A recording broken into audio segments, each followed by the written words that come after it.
All right, well, good morning, active traders, and welcome to our Trading Week Ahead broadcast coming at you live here on Saturday, August 14th, I should say, 2021. Great to see you all here. Markets are taking out all-time new highs. Earnings season is mostly behind us. We've had quite a mix of both economic indicators and CPI and PPI and all the rest of the stuff coming out lately.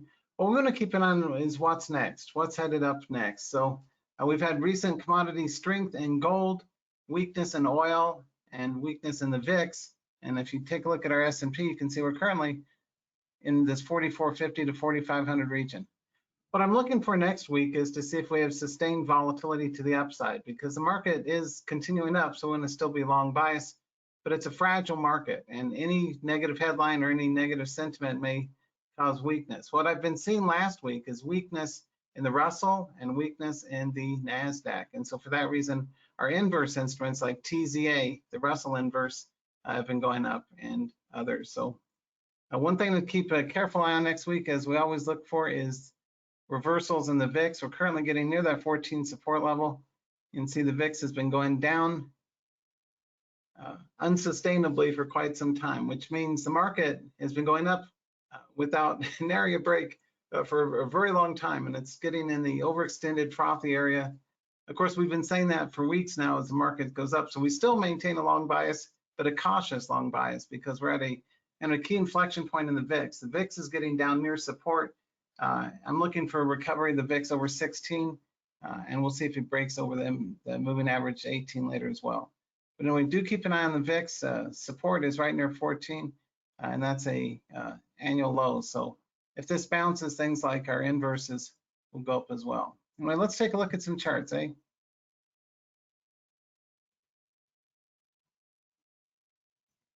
So what's strong in our current markets? Well, these are all carryovers from the last couple of weeks. I've been alerting you to these, and many of you have been mentioning these as well. Over the last several weeks, they've continued to outperform the market, doing extremely well. And you may well keep an eye on these, especially this NSA chart. That's what's at the top of the list. NSA, currently up near the 56 whole number. We have a shooting star that got overcame, right? We broke the shooting star high for the first time yesterday. So that's a period, that's a recovery pattern, and we want to see it climb over the whole number north of 56. So we'll see if NSA climbs up as well.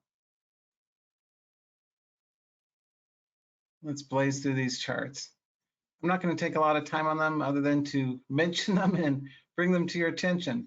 What I want to focus on is you and your favorite charts. So do feel free to type in charts of your choice. Again, as always, all information is for educational use only. I'm not making advice about what to buy, sell, or hold. By watching this, you agree to not make actual trades. If I had $1 for every time I said that, I'd have thousands of dollars. This is all for education and entertainment use only. So for your enlightenment, let's take a look. PRFT, we called it a couple weeks back, really nice runner. Cube. If you're trading charts that don't look like this, why? Don't trade random haphazard charts. One thing I don't like about cheap charts is like SESN, look at the nosedive it took in the afternoon. Boom, you don't see stocks like Disney get halted and open up real low. We'll look at SESN later, but hazards of charts under $10, they get halted, and frequently these kind of charts don't get halted, obviously. You can see really good breakout potential. Charts under $10 are very kind of gamblers, difficult, haphazard. People get in trouble. At least I've had much better success trading stocks that are in the $15, $20, $30 share range than the under $10. And for those of you who are longer term swing traders or active investors or whatnot, these kind of charts that have sustainable runs to the upside are certainly good from a directional volatility standpoint. You want charts that are tight, clean, 45-degree angle breakouts like this guy alerted you to a couple of weeks ago. I think that's Terex. DOV also looks great. These are all a little pricey, but they look great, right? They're wonderful charts. You can always trade small size. Like I put on a small position in Disney into the close yesterday. It gapped up, and we were looking at it, and I called it short on the rollover for members yesterday. And from the first and only trade I made in Disney was by right before the close, right? Like 355 or something, because it had gapped and sold down all the way down. Disney, I bought the end of day, and that's the only trade I made, was by a little bit at the end of the day, because it pretty much filled the gap. And a gap fill often bounces on a subsequent day for a swing. So Yum looks tasty up here at 134. Pfizer is getting good. I also bought Pfizer. Those are the two stocks I bought into the close yesterday. Was this guy Pfizer, which I'm more optimistic about than Disney, by the way, and Disney. They're both fine companies and looks great. I'm going to scale. I'm going to start putting on some serious size in Pfizer once it climbs over 50.5. Remember I said that when it's at 80, all right? In a month or something or whatnot. What other charts? Ew, EW. I would have picked another ticker for that company, but whatever EW is, nay, it looks good north of 116. I don't know if safe is safe. It's starting to pull back here, but it did have a good run for the money. That's one that one of you had mentioned last week. Aqua, whoever mentioned that last week, congratulations, you got a winner. You called it when it was like 35. Now it's up near 38. Next stop, 40. We'll see if Aqua breaks the 40. EXLS, a splendid chart. If you're losing money trading, don't trade haphazard, random, cheap charts. Trade things that have consistent uptrends, but on itty bitty, piker size. Maybe you're 5, 10 shares. That's how I start on $100 stocks, usually up to $1,000 worth of instrument. And then I scale. I martingale in over time for the ones that work out, because then you're playing with the house's money. That's really important to understand. That's a lot more important than basic chart patterns. Chart patterns are critically important to qualify the instrument in terms of the trend and the direction. Here's some charts that you folks picked, and let me know if you have any others. DVA. If it breaks 138. Not a great chart. It's a recent gapper. Agilent looks fantastic. I think that's Agilent, right? A. If memory serves, north of 160 looks good on A. That's a great chart. So DVA, nope. A, yes. These are, would I trade it? Yeah, that one's good. Aries looks good. North of 74. It closed right over, what was it? 74.49. So play on this. I would wait till a break over 76 if I'm looking at trading it. The Bitcoin stocks are all kind of, they're in a laggard sector like cannabis. They're both sectors that I want to get excited about, but price action's not telling me there's an overwhelming preponderance of buyers. So I would not be swing trading Riot, but we do look for day trades in it and Marathon. Let's see, Transocean, Rig. That's the worst chart of the day. That's a horrible chart. I would not trade that with a 10-foot pole. Ride, if it breaks, I'd hit, again, not a trade recommendation, but if it gets over 6.6 for a pivot, I'd look at it with an exit target near 9. But in general, we like things that are going up. Altria, it's an inside joke. I always cough when we talk about Philip Morris Altria. No, that's a horrible sideways chart. PLD, great chart. Okay, so we're about half in the money, or half good chart. So good alerts. Let's see, a question about BTU, Bravo Tango Uniform. Let's take a look at BTU. Yeah, that's good. That'll play, actually. It's a little choppy, but it's a good chart. It's a good uptrending chart. I'd hit it anywhere north of 14. Bravo Tango looks good. Let's see. Oh, wow, a lot of chart questions from people. Let's see. What do I think about VER? I'll tell you what I think about VER. Since you asked, nah, it's all right, but there's better. It's just okay, but there's better charts out there like the ones we covered. Microsoft. Large cap tech is usually terrible. I like the trend and the direction. If you're an investor or a long-term active trader, I'd go long over 302. You never buy 9, so you never buy the 290 because we expect major brick wall, a brick in the house at 300. So we don't want to trade right under major resistance areas like a multiple of 100. So if it gets over 302, Microsoft may be good for those of you who are longer term traders. Let's see, someone asking about TNET. Would I trade it in the first place? Yeah, actually, that's hot. It's not much going on back until August, but August it skyrocketed up from 75 to 90. Nothing but buyers. So that's a go, actually. Normally, I like charts that are continuously up like this, but if it's been choppy down and it has a sustained 2 or 3 week uptrend like this guy does, that one looks good north to say 91. So yeah, I like TNET. That's a good chart. BNL. And sorry, I'm not calling you guys by name in the interest of time. Yeah, it's good. That'll play. That's a good chart. I'd hit that. That's the kind of chart I like to trade. Is things 20, 30 bucks a share that have a good strong uptrend. Never heard of BNL. Bravo, November, Lima. We'll see if it breaks it. I'd hit 27.7. Got a bearish upper shadow / shooting star 6 days ago up here. When you wish upon a star and you get a double top, you don't go far. But if it gets over 27.50, it might go to 30. So BNL in the house. I like it. That's a good chart. That'll play. You guys have some good charts. We'll look at some day trading charts momentarily. In fact, let me switch gears to intraday charts here. I almost bought the unhalted reopen of this thing, but I held off. I did not. But this is one of our traders had mentioned, and he'd mentioned it. I think it was here, and it ran up nicely. Then went sideways all day. Then it got halted, as cheap charts often do. And it gapped from 6 down to 80 cents. I wish I'd seen that at 80 cents. I totally missed it. I didn't see it till it was like $1.50, and I said, nah, it's been going up for a while. But last aftermarket print was at 174. But that may be worth a look for a pivot if it breaks it. We'll keep this on the radar for the room in case it comes back to life on Monday. Other charts, Robinhood's been a crowd favorite, kind of up and down, but good volatility at least. Another meme stock, AMC, is up at a nice swoop to the upside, and we spotted that one for our members up to the 34-ish whole number. US Steel looking good. Metals are up. So from a commodity standpoint, oil was weak yesterday, but gold, and Trader Mick was right about that, as he often is. Gold is good, and X and SLV. For those of you who trade silver and gold. Boom shakalaka, gold.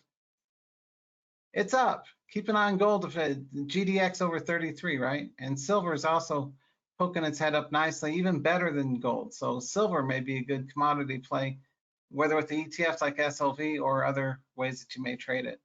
Oil had been down, and so our short crude popped to 2, and I bought a little bit yesterday right over the 80-cent mark. So SCO may be a play, and we already looked at US Steel. One that's been a crowd favorite lately, though not yesterday, BT had been really good volatile chart. Trader had asked about SPRT. It had a nice run from 8 to 11. So these are the kind of charts that I cover in the live room. Just a reminder, we do have a summer sale on right now. You can get 3 months for just $4.97. So for less than the price of a couple of blown stops, you get me for 3 whole months, if you can take it, for 90 days. And it's recurring at that rate too, so it doesn't go up. So you can get 3 months for just $4.97. So that's less than $200 a month. And so it's a sale good for the upcoming week. It's a special. This page goes down a week from today or tomorrow on the Sunday from tomorrow. So anyway, to join the live room, go to trademastery.com/summer and take a look at the summer sale that I've arranged for you. If you're not yet a member, this is a good one, so you may want to take a look. All right, back to our regularly scheduled program. What's hot? I bought a little UVXY this past week on the bounce. Come on, where are you? Looking for.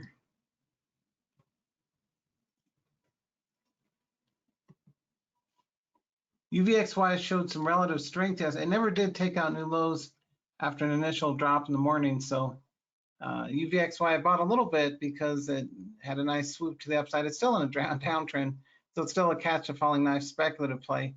But if the market drops, UVXY will be the first thing, or one of the first things to go up.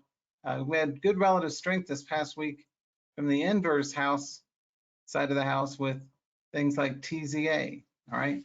This is our Russell short. So if you want to short small caps, TZA, or for a third the price, the same exact chart pattern, the lighter volume, the more for swing trade, SRTY. And you can, and we already looked at the crude short. So those are some intraday charts to focus on as well. A good price action, right? US Steel was a good runner for us yesterday.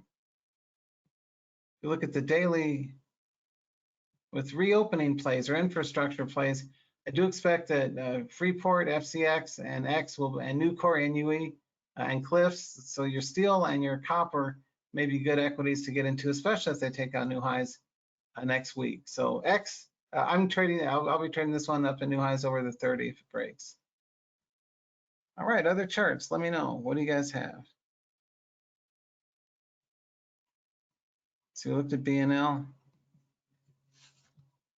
We may wrap up a few minutes early here today. If I don't have anything to say, I'm not going to fill the time with chit chat. I want to make good use of all our time.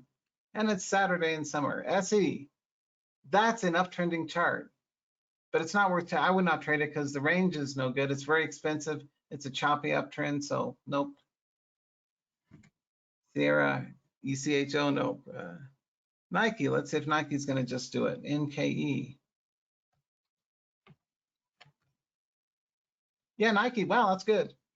Good chart. I totally missed Nike. Wow, it got away, ran up without me from the 150. I was looking for a move over the mid 140s and it broke from 150 now all the way to 170. So it's a good play if it takes on highs. Yeah, Nike's doing it. Apple's underperformed all year long, so it's. I totally agree. It's the kind of company you want to own if you're a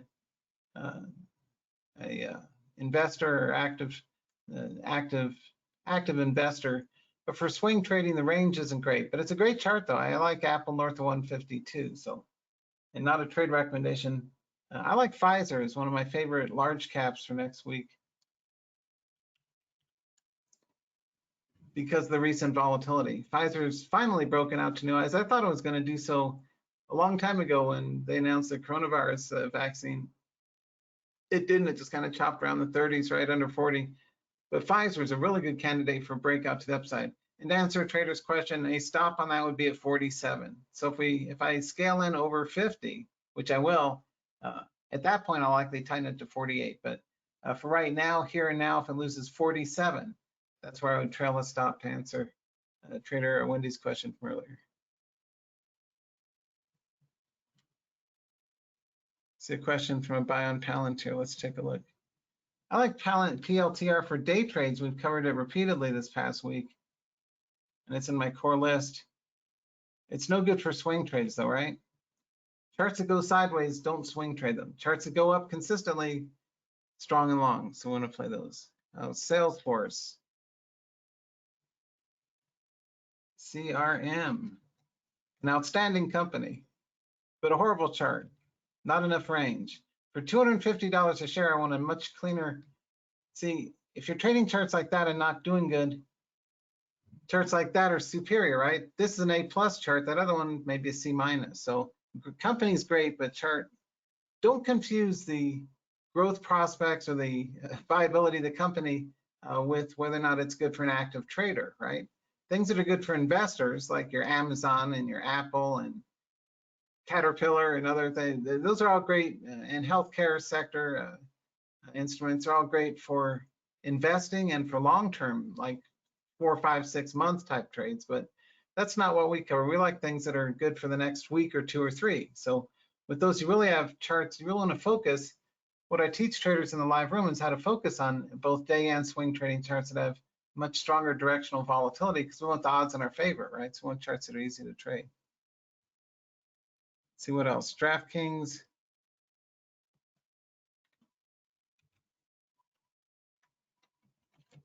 I was looking at this one Thursday and Friday. It's on a recovery. I like MGM better though for casino play, but neither one's really good right now. The casino stocks kind of trailing the other sectors. So about Alcoa. That's one that escaped. I'd forgotten to look that one up, but Alcoa is probably a good play. Yeah, on aluminum, right? Up another metals play, infrastructure play. Aluminum's good, north of 46. Yeah, that one's okay. It's not a great chart, but it's tradable. I mean, especially because the recent large candle and the spike to at least the 6 month high here yesterday. So yeah, Alcoa play. That's a good chart. Moderna's a little pricey and pulled back a lot, so I don't like Moderna right now. Someone's asking about CDW. So many charts you guys have for me.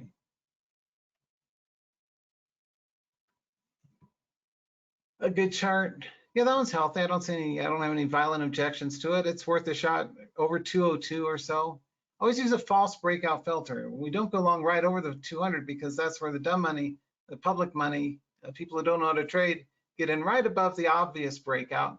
And then it gets a false breakout and crashes down and they get stopped out. And then it runs up without them. And if you've done that a few hundred times, it gets frustrating. So you learn countermeasures. And one of the strategic countermeasures, like I published in my stocks and commodities article, is have a buffer, the kind of the false breakout buffer. You don't go along at the obvious breakout. You wait a little bit further. Let's see, Nvidia and Clovis. Let's take a look. CLOV had been a good pick from one of our astute traders last week. It got a little spike to it. I don't like it for now though for swing. Nvidia, Nvidia is probably in that own it, don't trade it category, as Jimbo would say with Apple. Completely agree. Nah, it's okay, but it's got disturbing up and down price action the last month, so it's not a story of consistent buying after July, right? So for that reason, I'd stay clear of Nvidia right now. And also, we've had some weakness in semiconductors. If you look at AMD, you can see it's a much better chart, right? AMD's got a lot more buying pressure than Nvidia. So for semis, I prefer AMD, and I'd play that one at new highs. Right, Kevin. Good. Yeah, good point. Second mouse gets the cheese. That's a good phrase. Yeah. I like that. That's actually really smart. The trader said the second mouse gets the cheese. That's really brilliant, actually. I don't know where you came up with that, but that's smart. It's like the first breakout trader gets a false breakout and gets trapped by the mouse trap. Squeak. But the second mouse on the scene gets to get the cheese safely, right? That's smart. That's a good life phrase too. Don't be too eager to jump into something. For anything, be a little more cautious. That's a great phrase. I like that one. That's a rider downer. And we've got so many spectacular charts to work with. The challenge, if your challenge is like mine, one of the things is keeping track of all this stuff. Now, I'm not going to play all those, but I may play 2 or 3 with small initial positions like I did with Pfizer and Disney yesterday, right?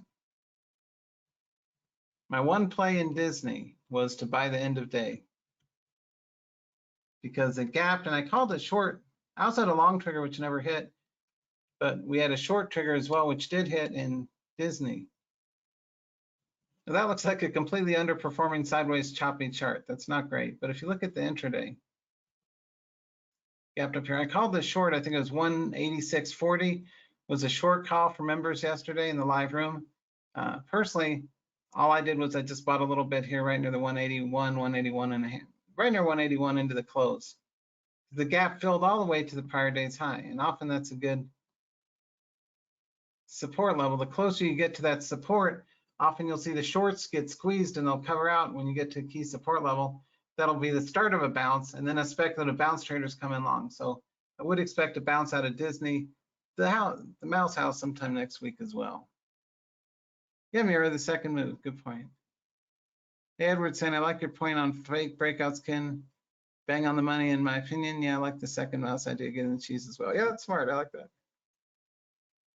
Let's see, Mira's saying WND move, it's the big one after a higher low.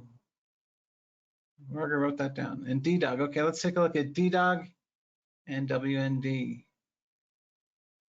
Running out of space here, folks. We're gonna wrap up in just a few minutes. Delta, Delta, Oscar, Golf. Yeah, that's a good chart. For a day trade as well as a swing trade likely. Let's take a look at them. Yeah, it's good, that'll play, yeah, good. A good pattern north of 140, right? So 140.6 or so would be a trigger for D-Dog. Let's take a look at W and D as well. Someone asking about that one. Nope, that's not a chart. That's a chart. That's a chart. So remember to stay ahead of the market next week. I want you guys to focus on commodities as well as individual instruments and ETFs. We've seen weakness in small caps and technology emerging as a potential headwind for the markets next week. We're getting frothy and choppy up here, but it's still a strong long market, right? So we still stay the course long, albeit more cautiously. And for tips on exactly how to do that, be sure to join the live room. So I'm going to thank y'all for being here. Let me wrap up with,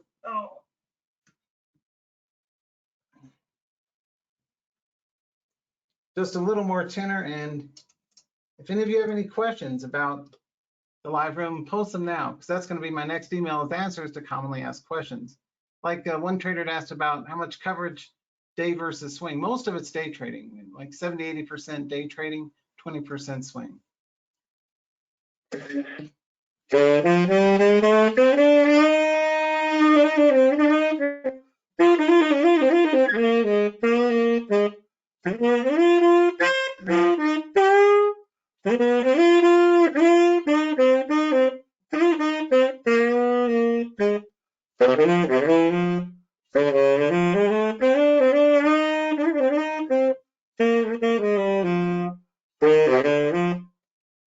going to wrap us up for today. So, there's never, well, maybe there is such a thing as too much jazz or too much tenor. So hopefully, just a brief taste there, something that lights my fire is jazz, tenor sax. For more, look at tradingjazz.com if you want to see some of the epic music videos. I think the classic blues one and the Pink Panther one are the two most watched ones, so you may want to take a look at those. Best wishes for success in your trades, and I will see you good folks coming up next week. Oh, hey, Nick. On TP's Mara, shorter below 1, went to 54. Good point. Well, thanks, Lee, on the fun saxophone outro. Bravo. Hey, thanks. Appreciate it. All right. Fernando say, cool, I didn't know you're a jazz player. Yeah, my whole life. I love jazz. I love jazz because of the improv and the originality. And I like top 40 and dance music and, you know, like Tiesto and all that kind of stuff too. But I like jazz. Jazz is where my heart's at. I love jazz music. Never get tired of it. It's something I've been playing since I was in 7th grade. And here I am, 57 years old. I'm almost 60, still playing, having a good time with it. So when it comes to trading, look at all that jazz. Make sure that you're not playing wrong notes. Make sure that you're not playing when the markets are quiet and choppy. Like we've had a lot of choppy midday markets this past week. A key concept, I'll leave you with this thought. Look at the difference, the delta, the difference between signal and noise. And oftentimes when we get into trouble, it's because we get impatient. We trade noisy, less than rock star charts. I really want you to focus on when's the market flashing a buy signal and when's it telling you the opposite to stay clear. Think about the difference in volatility and directional volatility and the pause in the market. When's the light switch on and you want to trade? When's the light switch off or on dim and you want to stay clear? In this market, it's very much what I found, at least in my best winning trades versus my losses this past week, is my best winners are ones that are the exceptionally strong charts versus the just okay charts. So that's often been the case for the last 2 decades in my active trades is signal charts, the strongest signal versus the noise. So for signals of charts that I like to trade at least, and to help traders, do be sure to join the live room. It's on sale for the next week. You can save a bit off the regular rate if you join by a week from Sunday. So to get there, you can go to trademastery.com/summer. Summertime, ba-da-da-da-ba-bum, ba-da-ba-ba-da-da-da-bow. I have a video of me playing Summertime too, which is a great song. Da-da-da-ba-da-ba-da-ba-bum.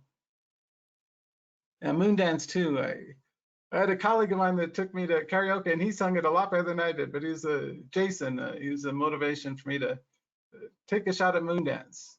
Ba-da-ba-da-ba-ba-dum-bum-bum by the Van Morrison. Yeah, all right. You guys take care.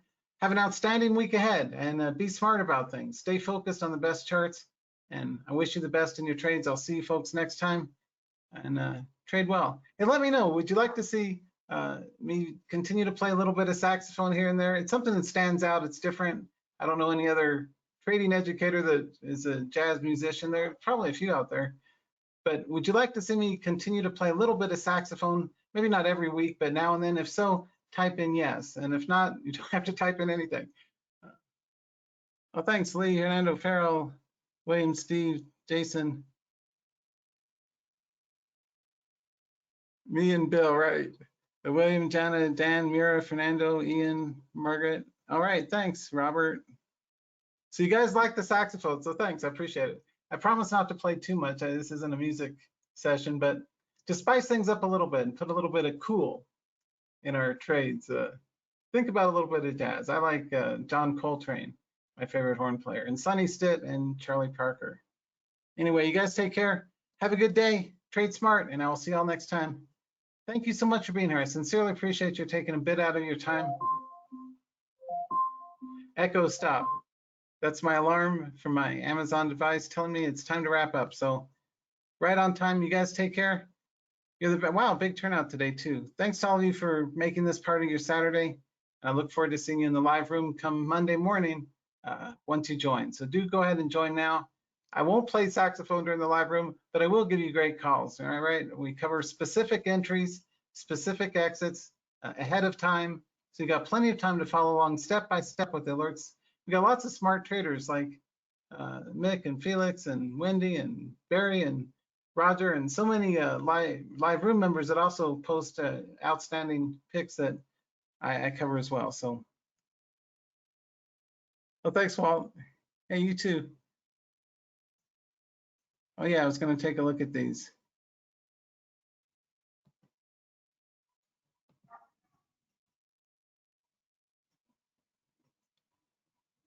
Really good charts. Anyway, good charts. You guys take care, and I will see you next time. Bye for now.